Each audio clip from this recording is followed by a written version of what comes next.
Hindi na muna siya pumasok sa bahay. Inaliw niya ang sarili sa paglibot sa marihang paligid nito. Ang hindi pagmamay-ari ni Ryan sa bahay na iyon ay isa sa mga patunay na walang planong magkaroon ng sariling tahanan si Ryan. Para ito isang ibon na palipat-lipat ng pugad. A man without commitments. That was Ryan. She went inside the house and saw a man-made waterfall that flowed into the indoor pond. Glancing down at the pond, she saw orange and goldfish swimming beneath the water.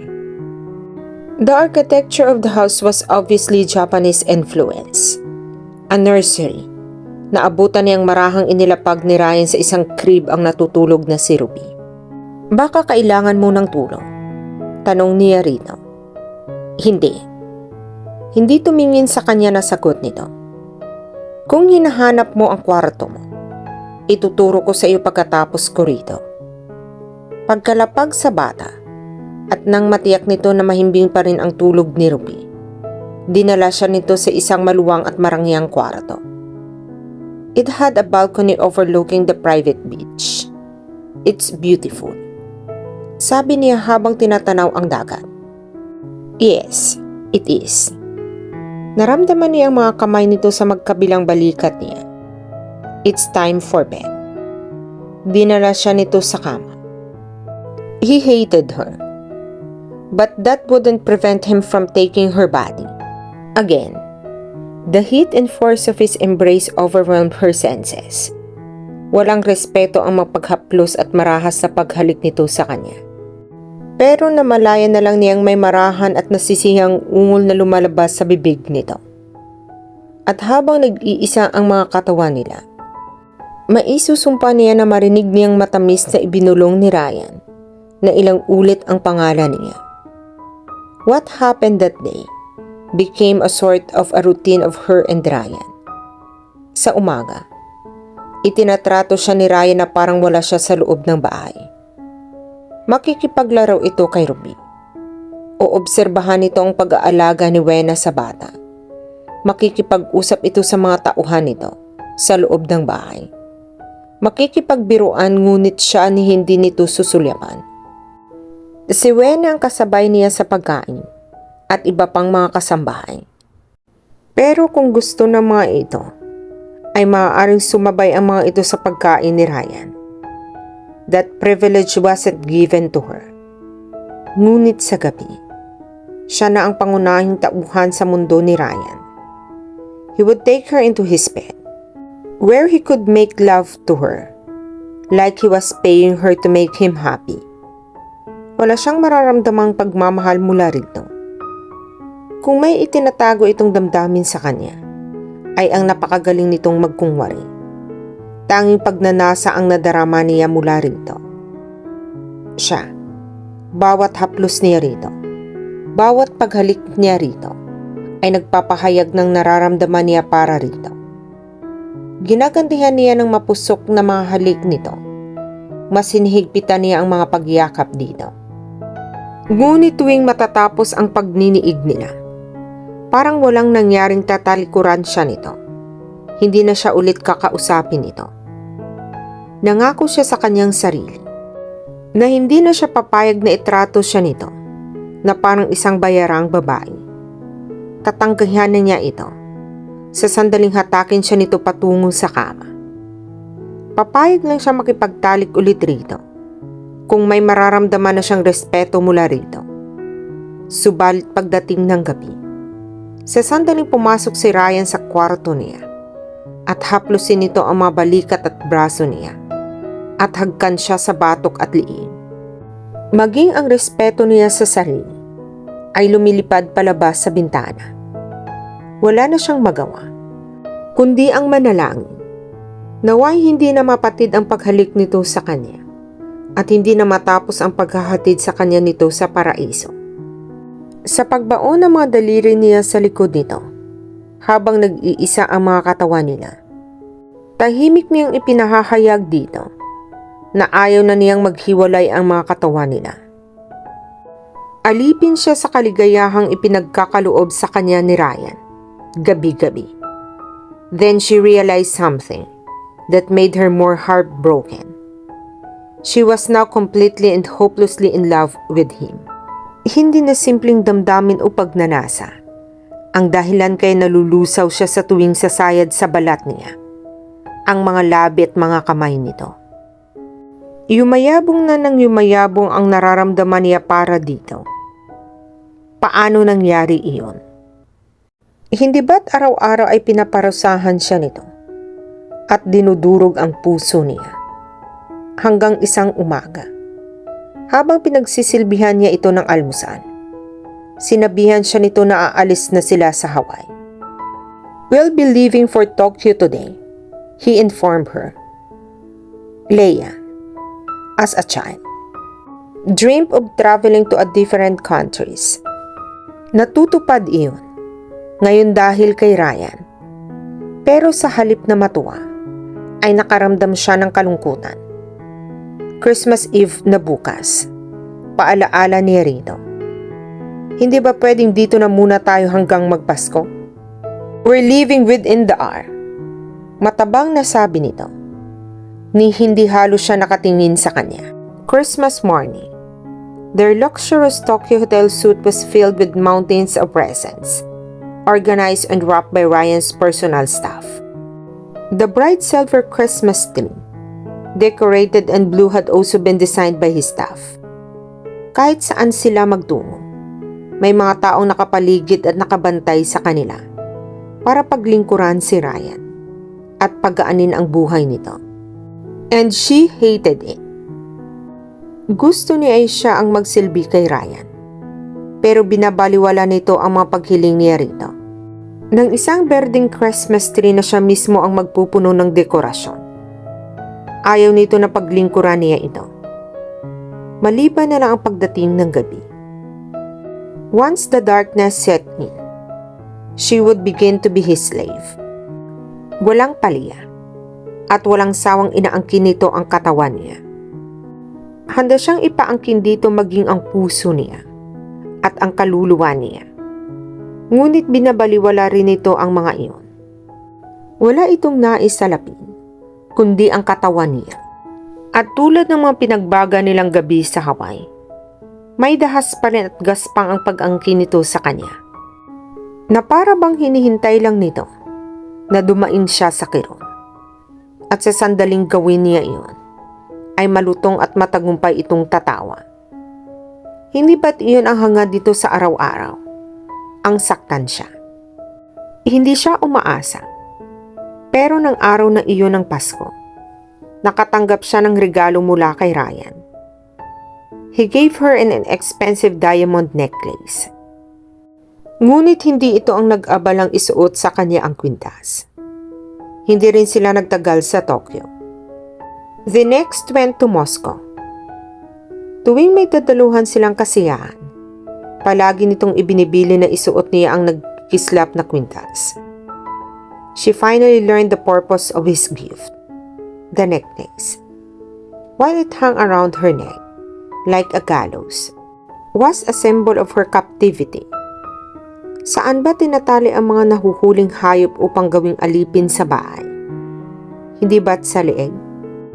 Hindi na siya ba mapapatawad nito sa ginawa niyang pagsisinungaling tungkol kay Ruby? Ganoon ba talaga kalaki ang kasalanan niya? Hindi pa ba sapat ang mga parusang natatanggap niya mula rito?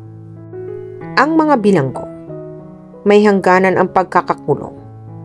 Siya, hindi ba siya palalayain ni Ryan? Habang buhay ba ang sentensyang inilapat nito sa kanya? Ngunit nananatili siya sa piling ni Ryan. 3 ang mga dahilan niya. Kasal siya rito. May anak sila. At mahal niya ito. Ngunit hindi niya maikakailang may puot na nagsisimula ng yumayabong sa dibdib niya. Staying in a luxurious hotel suite, the Ritz-Carlton in Moscow, the Burj Al Arab in Dubai, then back to Tokyo. She never failed to play her role to a perfect wife to Ryan. Whenever people watch them, walang nakakaalam na may malawak na dagat ng pagkamuhi sa pagitan nila. Sa bawat kasiyahang daluhan nila, hindi lingid sa kanya ang lihim na pagnanasa ng maraming lalaki sa kanya.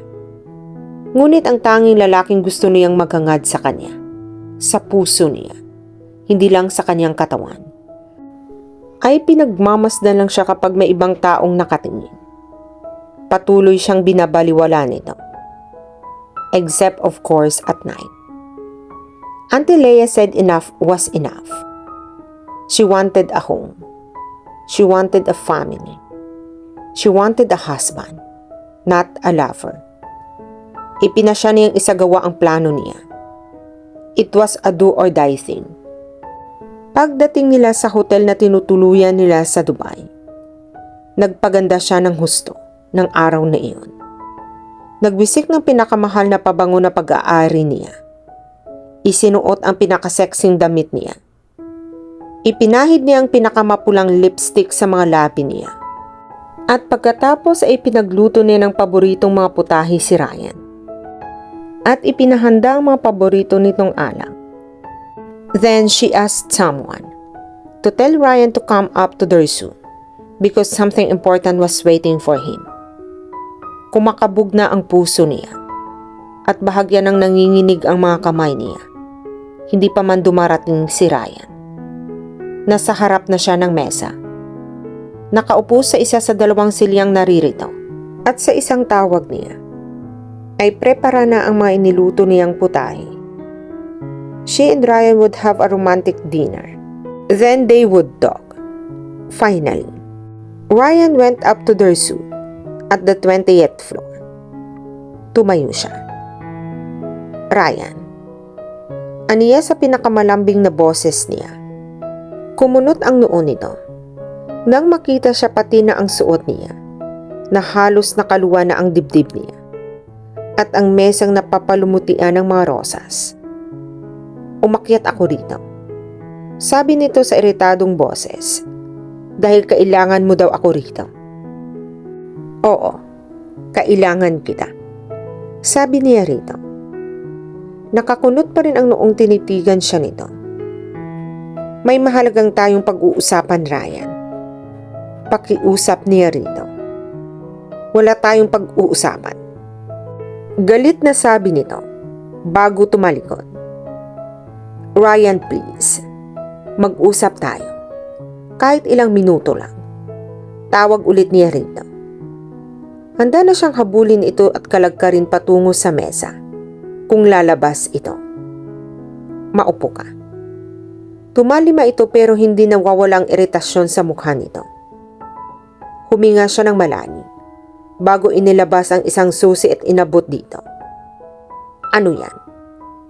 Tanong nito ngunit hindi inabot ang susi na ibinigay niya. Ito ang susi sa isa sa mga bahay ko sa Pilipinas. Sa Laguna. Sagot niya. Paborito ko ang bahay na iyon. Lagi kong sinasabi sa sarili ko na kapag nag-asawa ako, gusto ko doon tumira. Kasama ng asawa ko at magiging mga anak namin. Mula nang ikasal tayo, gusto na kitang yayain at dyan tayo tumira. Walang reaksyon na kinuha nito ang susi at ibinulsa. May sasabihin ka pa? Hihilingin ko sana na itigil na natin ang pagtitikisan, Ryan. Pwede tayo maging isang tunay na pamilya. Kasal tayo. At may anak tayo. Napapagod na akong magbiyahe. Gusto kong mamalagi sa isang bahay, sa isang tahanan, upang doon ko kayo mapagsilbihan ni Ruby. Tapos ka na?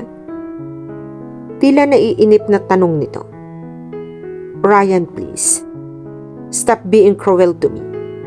You are killing me. He grinned. I know. Tumayo na ito. Marami pa akong kailangan asikasuhin. Tinalikuran na siya nito at humakbang patungo sa pintuan. Ano ba ang kasalanan ko sa iyo? Halos mapasigaw na sabi niya rito. Nagbabanta na ang pagbalong ng mga luha niya. Huminto ito at nilingon siya. You're a liar. Ako ba ang sinungaling o ikaw? Kailan ako nagsinungaling sa iyo? Ayaw mong umamin na mahal mo rin ako. Walang kagatol-gatol na sagot niya. Natatakot kang umaming nagmamahal dahil natatakot kang mawawala lang ulit sa iyo, yung taong mahal mo. Nauunawaan ko yung takot mo. But stop being a liar and a coward. Ryan, please. Lalong sumeryoso ang mukha nito. Nagmahal ka noon at nang mawala sila, ang pamilya mo.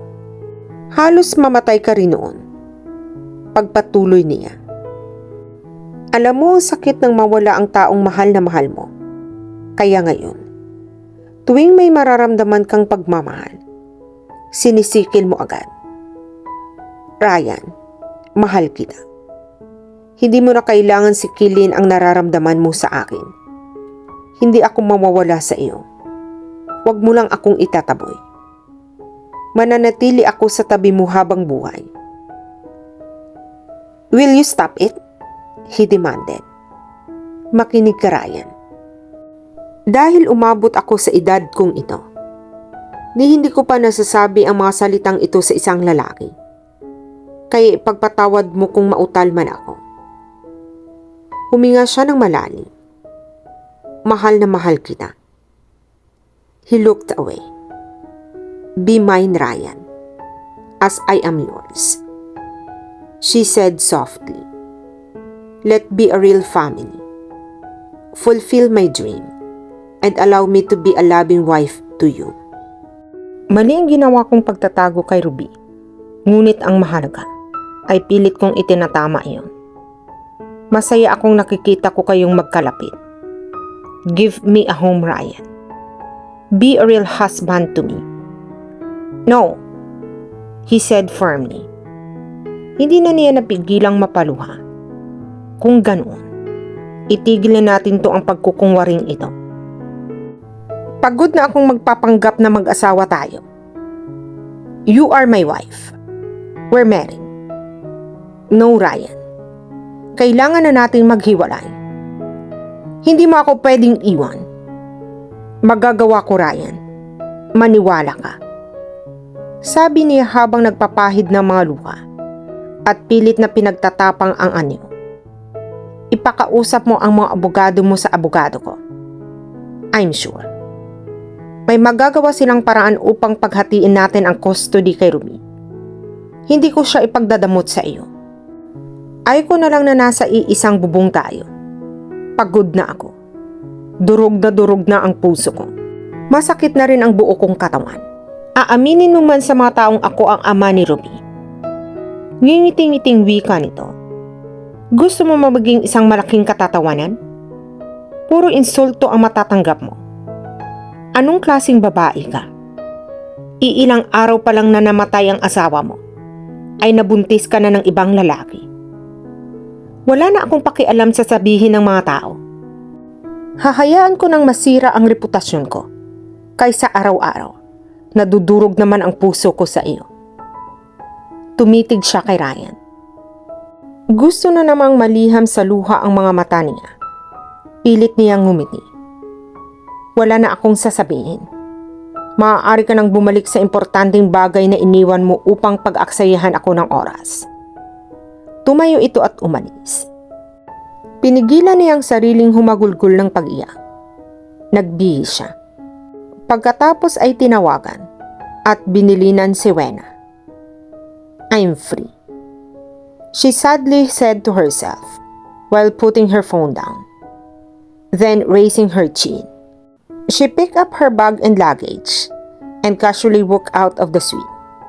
Goodbye, Ryan, she whispered as she was walking towards the elevator. Home, Leia said sweetly when he stepped inside her house in Laguna. Hindi siya makapaniwala. Ngunit nagawa niyang talikdan at iwan si Ryan. Hindi na siya nagpaalam dito. Sa pangambang pilitin itong ipaiwan sa kanya si Ruby. Kung siya lang, baka ipagsalihan pa siya nitong makaalis na lang siya. The house was an ancestral house. Isa rin iyon sa mga paboritong bahay ni Giovanni dahil tahimik, at mapuno ang paligid at sariwa ang hangin. Tuwang-tuwang mayordoma niya nang makita siya. "Ma'am, nandito na pala kayo," sabi nito. Paalis pa lang siya ng airport, ay tinawagan na niya ito upang ipaghanda sila ng makakain. Ngunit hindi raw ito makapagluto ng maraming putahe dahil walang kuryente. Nagpatawag na raw ito ng gagawa ng koneksyon ng kuryente sa bahay dahil natatakot ito at may ilang kawad na raw na umuusok ng umagang iyon. "Wala akong asawa." Sagot niya nang hanapin ng mayordoma ang asawa niya. Si Wena ay alam na ang buong kwento. Wala siyang inilihim dito at madali itong nakaunawa. Pabor ito sa desisyon niyang iwan na lang si Ryan kaysa ang magdusa siya sa piling ng lalaki. Pagal na pagal ang katawan niya, ngunit mas pagal ang isip niya sa kakaisip kay Ryan. Ganap na bang nagwakas ang lahat sa kanila? Kung may magiging ugnayan pa sila, dahil na lang iyon marahil kay Ruby. Ngunit marami pa rin siyang dapat ikatuwa. Nakalaya na siya sa pagiging alipin ni Ryan. At sa sandaling maihayag na niya sa publiko kung sino ang tunay na ama ni Ruby, makakalaya na rin siya sa pagsisinungaling. Mas madaling malalaman ng mga tao ang totoo. Mas madali siyang mauunawaan ng mga ito. Nakahanda na siyang tanggapin ang anumang panlilibak na ibabato ng mga ito sa kanya. Kasalanan naman niya ang lahat. At si Ruby, wala naman talaga siyang balak na magsinungaling dito tungkol sa ama nito. Plano niyang ipagtapat ang lahat dito kapag nakaisip na ito. Madilim sa lahat ng parte ng bahay. Nakapangiti siya nang maisip na isinasagisag iyon ang kasalukuyang anyo ng buhay niya. Kahit ano ang gawin ni Ryan, ay hindi siya makatulog. Bumangon siya at umupo sa gilid ng kama. Iyon na yata ang pinakamalansangang gabi niya, gayon napakalamig sa loob ng silid niya. Ano ba ang dahilan ng pinagkakaganoon niya? Dahil iniwan siya ni Leia? So what? He told himself angrily. May lumiligalig sa kanya sa mga sandaling iyon. Pero sigurado siyang hindi si Leia ang dahilan. May ilang problema sa gusaling itinayo niya sa Dubai. Iyon ay bumabagabag sa kanya. The complex architecture of the half-finished skyscraper in Dubai would give any land developer nightmares. Iyon ang problema niya.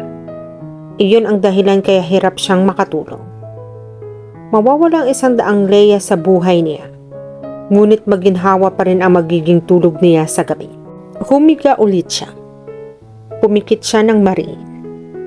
He thought of wolfing down some sleeping pills, but he got scared of overdosing.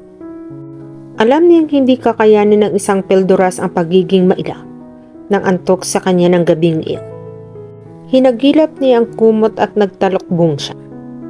Ngunit patuloy pa rin siya sa pagbabaling-baling. Hanggang sa wakas, inamin niya sa sariling si Leia ang dahilan ng pagiging maligalig niya. Hanggang sa mga oras na iyon, ay hindi niya nakalimutan ang kirot na nakarehestro sa mga mata nito. Habang pinakikiusapan siyang maging isang tunay na asawa nito at bumuo sila ng isang tunay na pamilya. Nangyari na ang gusto niya. Bakit hindi siya masaya? Nakaganti na siya rito sa pagpapaikot nito ng ulo niya.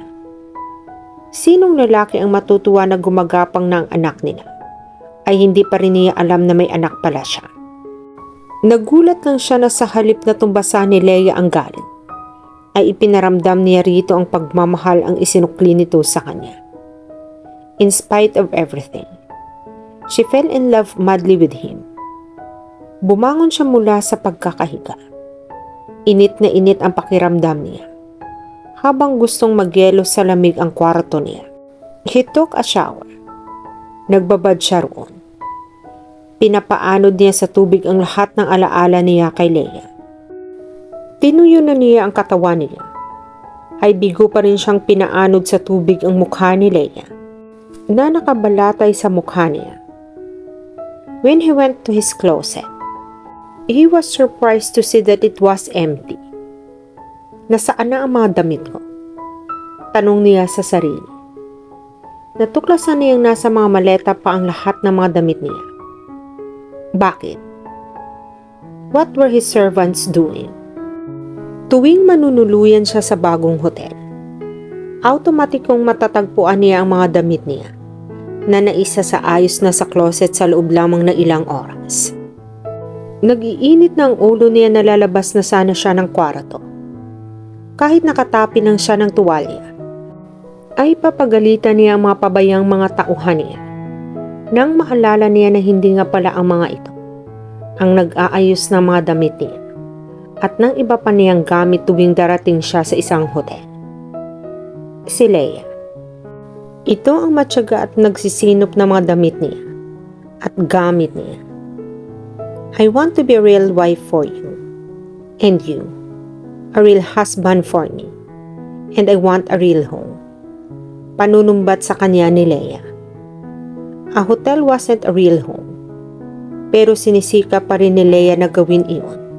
Parang isang tunay na tahanan para sa kanila sa pamamagitan ng pagsisilbi nito sa kanya. Biniro pa siya minsan nito na kahit nasa hotel siya, kung pwede lang ay paglalaba at pagpaplansya siya nito. Napasulyap siya sa kama. Lukot ang kobre kama niyo. Ang kumot ay halos malalaglag na sa lapag. Ang isang unan ay nasa lapag na.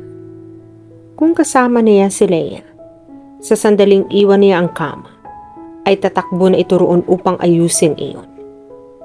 Nanlulumong na paupo siya sa gilid ng kama. Minasay niya ng daliri ang sentido niya. Gustong manakit ng ulo niya. Leia accused him of being a liar and a coward. And she was right. He had been lying and had always been a coward.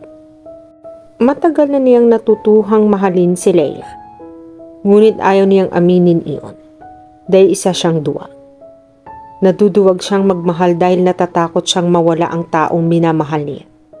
Minsan na siyang iniwan ng taong mahal niya. At hanggang ngayon, pinapaiyak siya ng sakit na idinulot ng mga ito sa kanya. Dito ka lang. Mahigpit na bilin sa kanya ng kanyang ina noon. Habang pinagmamasdan nila ang bahay na mabilis na nilalamon ng apoy. Nang mag-angat siya ng mukha, sinalubong siya ng mga luha mula sa mga mata nito. Tumakbo papasok sa bahay nila ang kaniyang ina, na ang intensyon na iligtas ang kanyang ama at kapatid. Babalikan kita rito. Iyon ang huling mga salita nito sa kanya. Ngunit hindi na ito bumalik. Kasama itong naglaho ng kanyang ama at kapatid. May mga sandaling kahit maraming taon na ang lumipas. Mula ng trahedyang iyon, ay sinisisi pa rin niya ang sarili sa nangyari. Kung sumama siya sa kanyang ina, sa pagbalik sa bahay, baka naisalba niya ito, pati na ang kanyang kapatid at ama. Siguro, kung hindi siya naghintay lang sa labas ng bahay, habang nasa loob ng bahay ang pamilya niya at nagsisigaw siya sa paghingi ng tulong, ay baka nakaligtas pa ang mga ito. Siguro, kung mas inunang iniligtas ng kanyang ina ang kanyang ama at ang kanyang kapatid, baka buhay pa ang mga ito. Hindi na bali na siya ang namatay. Sa mga sandaling hindi siya tinatalo ng pangungulila, ginugupo ng panunumbat na konsensya. Na pag-isip-isip din niya na wala talaga siyang magagawa. Kahit anong tulong sa kanyang pamilya ng mga sandaling iyon. That maybe, it was what God wanted. Mula noon, ayaw na niyang magkaroon ulit ng tahanan. Natatakot siya na sa trahedya lang uli magtatapos ang tahanang bubuuin niya. Kaya hahayaan na lang niyang tuluyan ng maglaho sa buhay niya si Leia. Hindi ba't may katwiran naman itong itago sa kanya si Ruby? Ano bang ginawa niya sa iba pang mahal sa buhay ni Leia? Ano ba ang nagawa niya sa ama ni Leia? Ano ang naging epekto niyon sa kapatid at ina ni Leia? Hindi na siya magtataka kung iniisip ngayon ni Leia na may kaakibat siyang sumpa, na may posibilidad na lumantay rin iyon sa kanilang anak. Pero sa kabila niyon, ay minahal pa rin siya ni Leia. Hindi ito nagsinungaling at naging duwag sa nararamdaman nito para sa kanya. Inamin nito iyon sa kanya kahit pa sa napakalaki ng posibilidad na tatanggihan niya lang ito, kundi man ay pagtatawanan siya. Hindi tulad niya, isa siyang sinungaling at duwa. Isang desisyon ang binuo niya sa gabing iyon. I need a private plane. Nasa isip niya. Magkahalong kaba at tuwa ang nararamdaman ni Ryan habang nagmamahaneho patungo sa kinaroroonan ni Leia. Ano ang magiging reaksyon nito sa sandaling makita siya? Tatakbuhin siya upang yakapin ng mahigpit? O tatakbo ito papalayo at itataboy siya palayo? Handa pa rin ba itong maging isang tunay na asawa para sa kanya? Siya pa rin ba ang pangarap nitong makasama sa tahanan at pamilyang gusto nitong buuin? He drove like mad. Di naman niyang susing inabot nito sa kanya at natuwa siya nang makapaiyon sa bulsa niya. Gusto na niyang makita si Leia. Pupupugin niya ito ng halik. Sa sandaling payagan siya nitong makadikit dito. Hindi niya na ito papakawalan. Magsasabi na siya ng totoo rito. Leia, I love you. Hindi ko kayang mabuhay nang wala ka. He slammed on the brake. Kumakabog ang dibdib niya nang umibis siya sa sasakyan at pinagmasdan ang kinaroroonan ng bahay ni Leia. Mag-aalas 2 pa lang ng madaling araw, kaya walang tao sa paligid. Tulog na marahil si Leia. Gigisingin niya ito ng mga halik niya. Magsusumamo siyang tanggapin siya nitong muli. Kung kailangan niyang lumuhod upang mapatawad nito, ay walang pag-aatubiling tatalima siya. Naglalakad na siya papalapit sa bahay nang may mapansin siya roon. May usok na nanggagaling doon. Nasusunog ang bahay. Naisip din niyang baka nagmamalikmata lang siya. Ngunit hindi. Was the tragedy that killed his family hunting him at that night? Pumikit siya ng mariin. Pagdilat niya, ay nakita niyang may apoy na nagsisimulang lumalamon sa bahay. Patakbong tinungo niya ang pinto ngunit nakakandado iyon. Natatarantang inapuhap niya ang susing ibinigay sa kanya ni Leia. Ngunit hindi niya iyon maisuksok dahil nanginginig ang kamay niya. Nabitiwan pa niya ang susi sa pagkataranta. Nagpasya siyang wasakin na lang ang kandado ng pinto. 3 malalakas na pagsipa ang ginawa niya roon bago iyon nabuksan. A security alarm then went off. Sinalubong siya ng usok at pumisik sa kadiliman sa sala. Nasaan na si Leia at ang kanilang anak. Sinanay niyang mga mata niya sa madilim. Nasa itaas ang apoy. Nalingunan niya si Wena at ang isa pang babae na kapwa may bitbit na flashlight at pamaybay. Mr. Navarre, ano ang ginagawa niyo rito? Gulat na tanong ni Wena nang makita siya. Nasusunog ang bahay. Imporma niya rito. Napamulagat ito at ang kasama nito at nataranta. Nasaan si Leia? Tanong niya sa mga ito. Sa nursery. Sagot ni Wena na umakmang aakyat. Tinigilan niya ito. At sa halip ay pinuturo na lang kung saan sa itaas ang kwartong kinaroroonan ng mag-ina niya. The woman with Rowena mumbled something about the electrician and a faulty wiring. Nawalan daw ng ilaw sa bahay. May dumating na tao at inayos ito ngunit ilang oras pa lang.